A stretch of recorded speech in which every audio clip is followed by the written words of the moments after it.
back to another episode of David Makes. This project has gone through a lot of planning, and it's in 3 large sections. Today we're going to be focusing on the first section, the fold-out desk. More specifically, we're going to be working on the plywood frame of this fold-out desk. The walnut pieces we'll build next week. Now this desk has 3 sections. The top, which will have a drawer that stores laptops, the middle, which will have additional storage, and the front of it will fold out as a desk, and the bottom stores 6 solar panel batteries. Now the client wanted these batteries accessible from the front and the top, which posed an additional challenge in designing this, and you'll see how we handled that. First, I bought a few sheets of 4x8 plywood, which is 3/4 inch deep, at Home Depot. They were nice enough to cut it down so it can fit in my car. Once I got it back to the shop, I could cut it down to its final dimensions.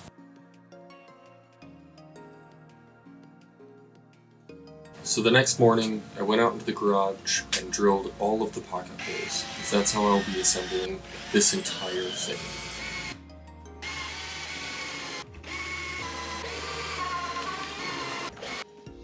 After gluing up the bottom and sides, I moved on to the top.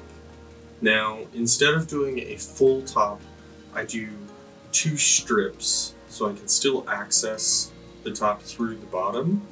I do this because there's still going to be a countertop that we install, and I wanted it to be as easy as possible, and this is pretty sturdy as is. Up next, I sand from 80 grit all the way to 220 to be ready for painting the shell of this desk. I wanted the ends to be nice and even, so I used a sandpaper spray adhesive to a piece of wood to make sure it was nice and flat.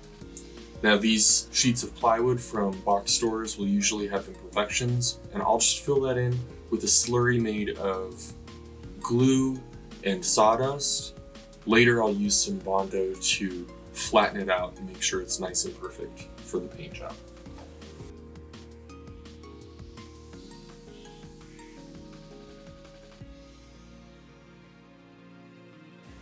Up next, what you see me making is the ledge that middle shelf is going to go on. Now the client wanted to be able to access this from the top or the front of those batteries, and I didn't want a bunch of bolts or screws visible, as I wanted a clean design. So the shelves will have a corresponding piece that fit right into these dados and slide right into place, holding it together. After marking the location on both ends where those are going to go, I glued and threw in some brad nails to hold them in place. Now in front of it, I put a little spacer so that front panel can butt up against this and still look nice and clean. And on the back, you'll see a little rabbet for a back panel that can be removed as well.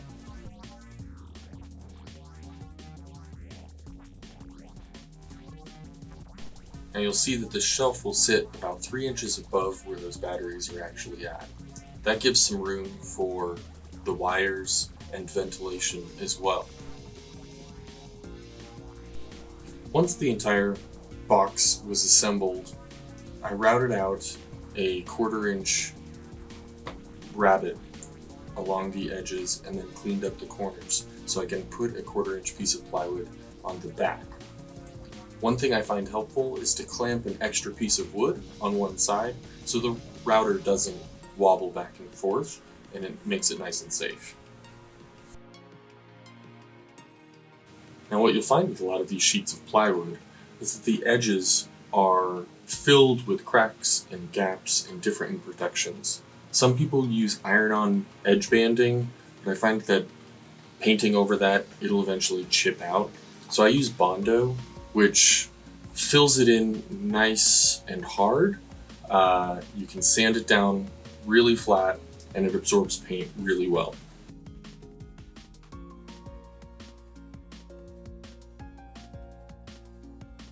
Moving on to the laptop drawer, the top section of this build. I cut out all of the pieces to their rough dimensions before finally fitting them in.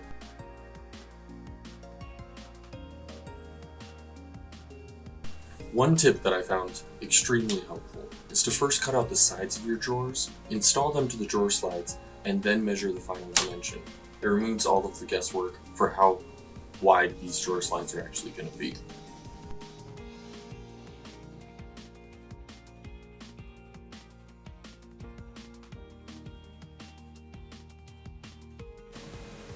After cutting down all of the pieces to the box assembly, to their final dimensions, I simply used a little bit of movie magic to assemble them.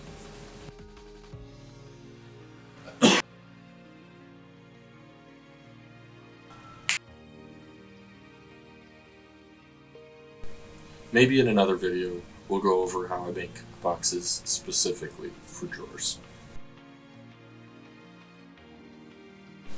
Now that center drawer, I just glued up that piece of plywood and then clamped the drawer into place where it would end up flush with the rest of the frame. That way, the center piece fits perfectly into that little groove for it.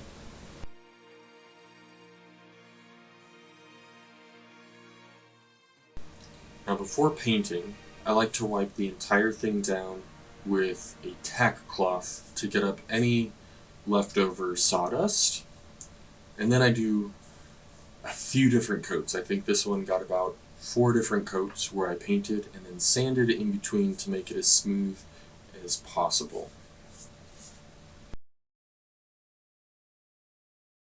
As I finish painting, I just want to thank you so much for watching again. Thanks so much for subscribing. Hit that like button, comment something below. This took a lot of time, it was a lot of monotonous sanding and drilling and all of that, but it's turning out to be a really great project. This is just part 1. Here's a little sneak peek about part 2, where I assemble the face frames out of walnut and a fold-out desk as well. See you next week!